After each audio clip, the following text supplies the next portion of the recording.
Hello and welcome students. This is the quiz. Quiz means science quiz. Quiz S for science and quiz means in this video I have taken MCQs question of chapter heat and temperature. So our first question is conduction of heat takes place only in dash. So guess your answer. Solids, liquids, gases and air. These are options. Now guess your answer. So right answer is solids. Why right answer is solids? Because conduction, जो conduction का process होता है, ये इसमें molecule two molecule energy या heat transfer होती है ना. तो इसके मतलब है कि कंडक्शन के लिए जो मोलिक्यूल्स हैं वो टाइटली पैक होने चाहिए. और सॉलिड्स में क्या होता है, मोलिक्यूल्स जो सॉलिड्स के होते हैं वो टाइटली पैक होते हैं, जिसकी वजह से कंडक्शन वहाँ पर हो पाता है. Conduction takes place in solids. Okay, so solids is the right answer for the first question. Our next question is dash is a bad conductor of heat. Heat का बैड कंडक्टर है. Options are copper, air, silver and gold. So what should be the right answer? Right answer for this question is air.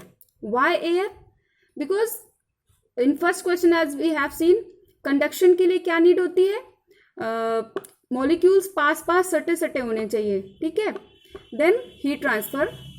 Because air is the answer, because in the air molecules are loosely packed. ठीक है, ये दूर दूर होते हैं इसके molecules, जिसकी वजह से कंडक्शन नहीं हो पाता. हीट का ट्रांसफर बाई कंडक्शन नहीं हो पाता है. ठीक है, होता है बट इसमें बहुत ही लेस अमाउंट में होता है. Our next question is liquids transfer heat by dash. Liquids में हीट का ट्रांसफर किस प्रोसेस से होता है? ठीक है, your options are conduction, convection and radiation and expansion. So these are the options. Now guess your answer. Right answer is convection. Why convection? Because liquids में जो molecules होते हैं they are loosely packed. They are some far to each other. कुछ दूर होते हैं एक दूसरे से, तो इसलिए liquids में जो है कन्वेक्शन के थ्रू ट्रांसफर होता है हीट का. क्योंकि जो कन्वेक्शन होता है उसमें कन्वेक्शन करंट क्रिएट होती है, और ये लिक्विड्स में ही पॉसिबल है. Okay, our next question is what is the SI unit of temperature. Temperature का एसआई यूनिट क्या है? Your options are Celsius, kelvin, Fahrenheit and thermometer. ठीक है, thermometer is a device, so it can not be answer. And these are three scales: Celsius, Kelvin and Fahrenheit. So right answer is Kelvin of this question. Let's move on. Next question.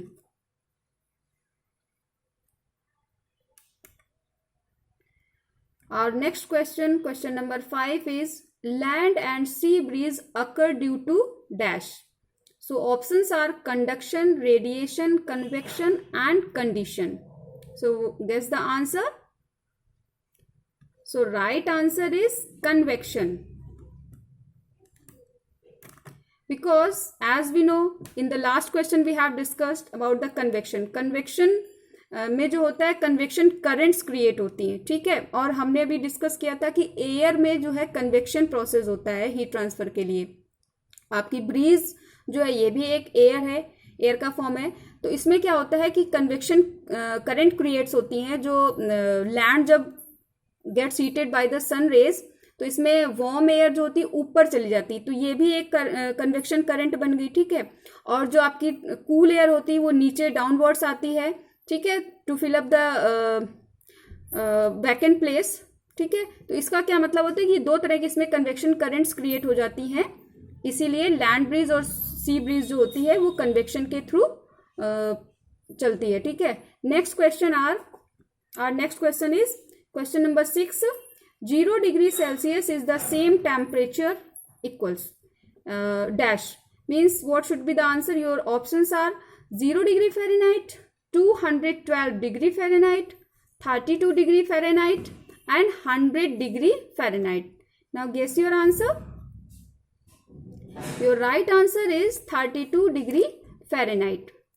Because we have learned in this chapter 0 degree Celsius is the melting point of ice.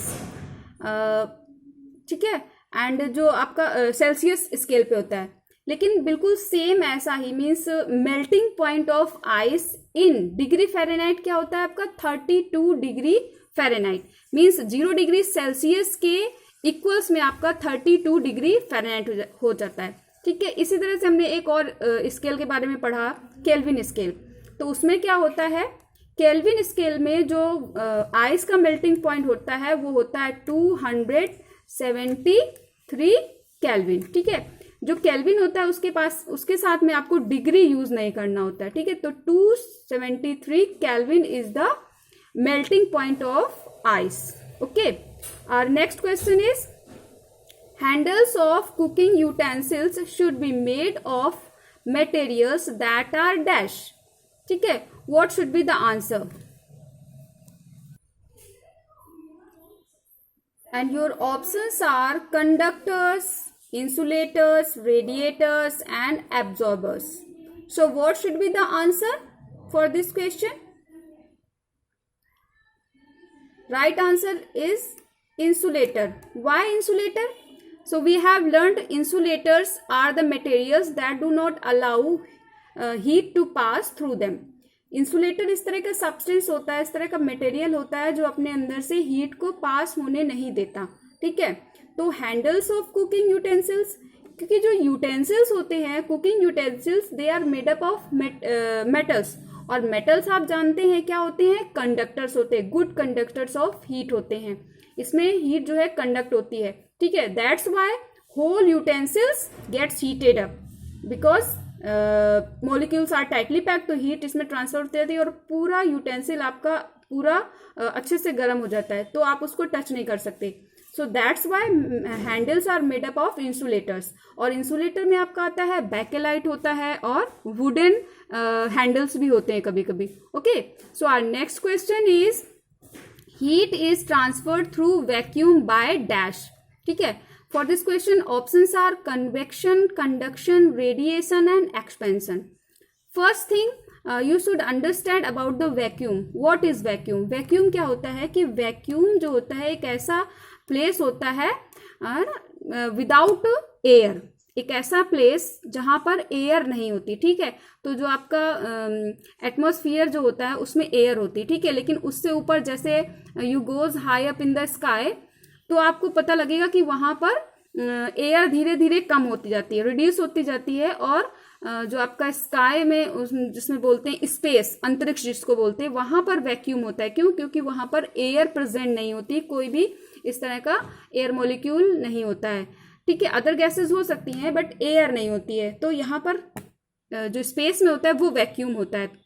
ठीक है, तो इसमें क्या है, जो आपका radiation का process होता है वो वैक्यूम में भी हो सकता है। मीन्स ये दो तरह से हो सकता है। इसके लिए मीडियम अगर प्रोवाइडेड है तो मीडियम से भी हो सकता है, और अगर प्रोवाइडेड नहीं है मीडियम तो भी ये वैक्यूम में। इसका बेस्ट एग्जांपल है आपका सन्स हीट, जो सूर्य की रोशनी होती है वो हम तक पहुंचती है। ठीक है, sun is located in the space, अंतरिक्ष में है, लेकिन फिर भी वहां से रोशनी जो होती है हम तक पहुंच जाती है।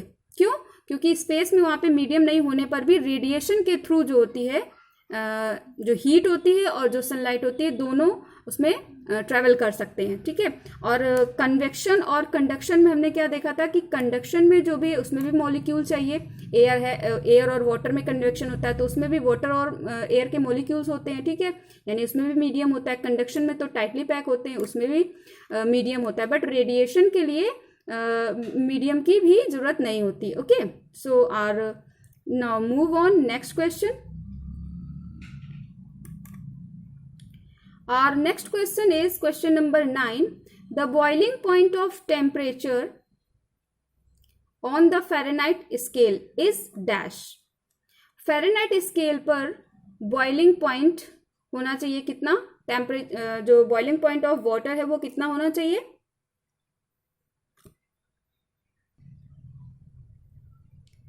And your options are 0 degree Fahrenheit, 212 degree Fahrenheit, 32 degree Fahrenheit and 100 degree Fahrenheit. So what is the boiling point of water in Fahrenheit scale? So right answer is 212 degree Fahrenheit. Okay, our next question is question number 10. The range of temperature in clinical thermometer is.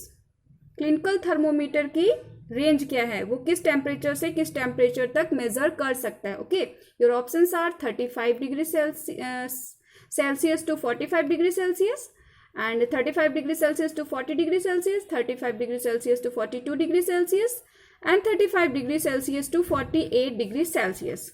So what should be the right answer? Your right answer is 35 degree Celsius to 42 degree Celsius. Okay, our next question is what is used as thermometric liquid?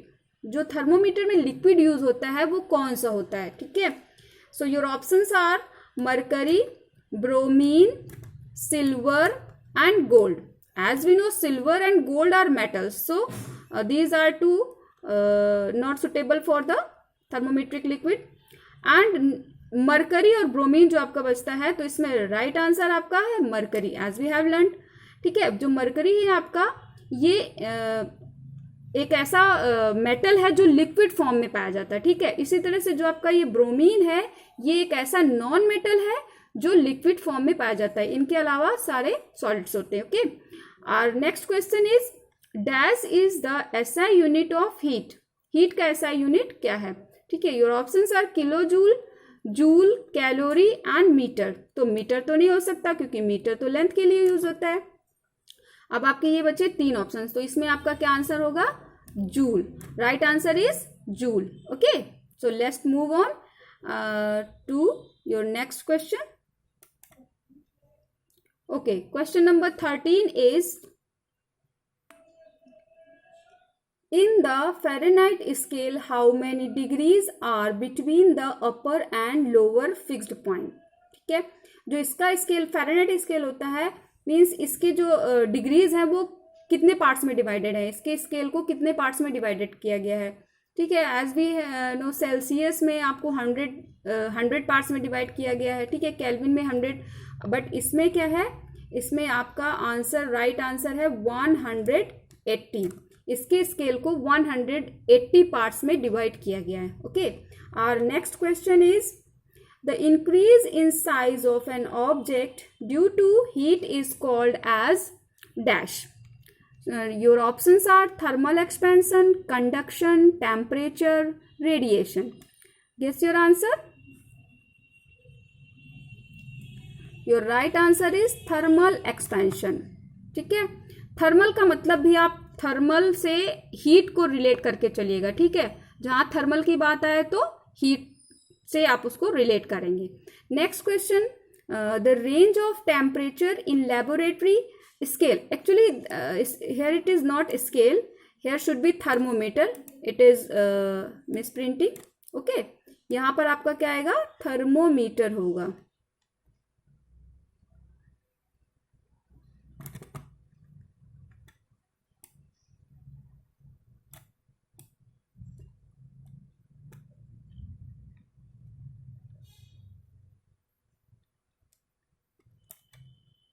ठीक है, तो laboratory जो thermometer होता है उसमें क्या range रहती है? जैसे हमने क्लिनिकल के बारे में पढ़ा था 35 से 42 डिग्री सेल्सियस तक मेजर कर सकता है. तो इसका क्या होगा? यहाँ पे आपके ऑप्शंस दिए हुए हैं 10 degree Celsius to 100 degree Celsius. यहाँ पर थोड़ा सा ये मिसप्रिंट है. ठीक है, ये सुपरस्क्रिप्ट में होने चाहिए थे जैसे इसमें है.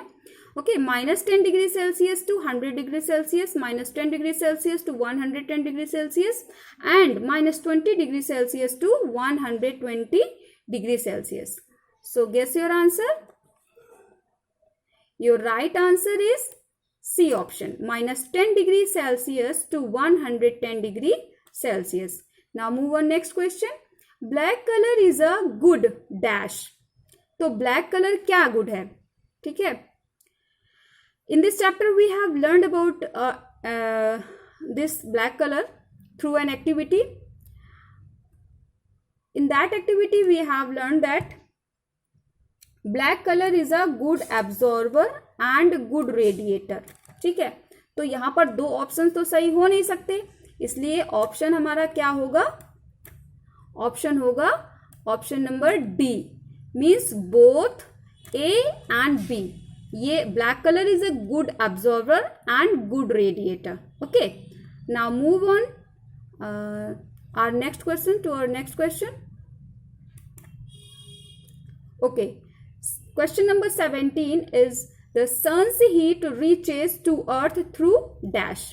जो सन की हीट होती है वो हम तक कैसे पहुंचती है? In the previous question we have discussed about it. So your options are conduction, radiation, convection, insulator. Now guess your answer. I hope you have guessed. So right answer is radiation. Our next question is the temperature at which both the Celsius and Fahrenheit scales give the same reading. Okay, जो Celsius का scale है और Fahrenheit scale है, इसमें क्या होता है, एक ऐसा टेम्परेचर होता है जो दोनों पर सेम होता है. And your options are 10 degree,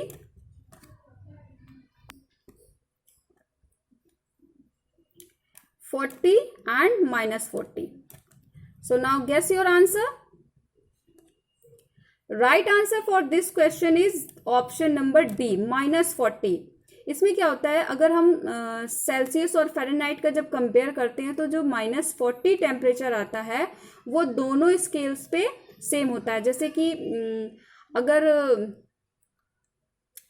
एक बॉडी, ह्यूमन बॉडी टेम्परेचर की अगर बात करें तो मिनिमम टेम्परेचर होता है, या एडल्ट्स का जो नॉर्मल बॉडी टेम्परेचर होना चाहिए वो होता है 37 डिग्री सेल्सियस. ठीक है, जब इसको कन्वर्ट करते हैं तो फ़ारेनहाइट में आता है आपका 98.6 degree Celsius. Okay, 98.6 degree Fahrenheit में आता है. ठीक है, बट अगर इन दोनों स्केल्स पे ये वाला टेम्परेचर नापेंगे तो एक बार एक टेम्परेचर जो -40 का टेम्परेचर आता है वो दोनों पर सेम होता है. Now our next question, question number 19. Heat is also called as dash. ठीक है, हीट को किस और नाम से जाना जाता है? Your options are mechanical energy, thermal energy and muscular energy and electrical energy. Now guess your answer. Mechanical energy जो है आपकी, ये मशीनरी से रिलेटेड होती है. ओके, जो मस्कुलर एनर्जी होती है मसल से रिलेटेड, यानी कि जब हम वर्क कर रहे होते हैं तो उस समय जो एनर्जी यूज होती है वो होती है मस्कुलर एनर्जी. और इलेक्ट्रिकल एनर्जी क्या होती है? इलेक्ट्रिसिटी से. तो आपका बचा क्या? Thermal energy. तो right answer is thermal energy. Now move on next question. Our next question is question number 20. The vacuum created in the gap between the glass walls of the thermos flask minimizes. ठीक है, इसमें जो thermos flask होते हैं, flask, उसमें क्या होता है कि वैक्यूम क्रिएट किया जाता है. वहाँ पर एक इनर बॉटल होती है, एक आउटर बॉटल होती है. ठीक है, यानी एक बॉटल के अंदर एक बॉटल और रखी जाती है, बट उन दोनों के बीच में क्या होता है? गैप. और उस गैप में क्या होता है? Vacuum. Means there is no air present. Okay, so why this vacuum is created, या इस वैक्यूम को क्रिएट करने से हम क्या मिनिमाइज कर रहे होते हैं? Your options are conduction, convection, radiation and last option is all the 3. तो वैक्यूम क्रिएट करने से होता क्या है कि वहां पर एयर प्रेजेंट नहीं है. ठीक है, एयर प्रेजेंट नहीं है, इसका मतलब कोई भी मॉलिक्यूल वहां पर प्रेजेंट नहीं है, बिल्कुल ब्लैंक है वो स्पेस. तो कोई भी मॉलिक्यूल नहीं है तो क्या नहीं होगा वहां पर? आपका कंडक्शन नहीं होगा. ठीक है, मीन्स वैक्यूम जो होता है वो कंडक्शन को रिड्यूस करता है, मिनिमाइज करता है. That's why your right answer is conduction. So I have taken 20 questions in this series. I hope you like this video and you learned something from these questions. So thanks for watching. We will meet in next video. Till then, be happy. Bye bye.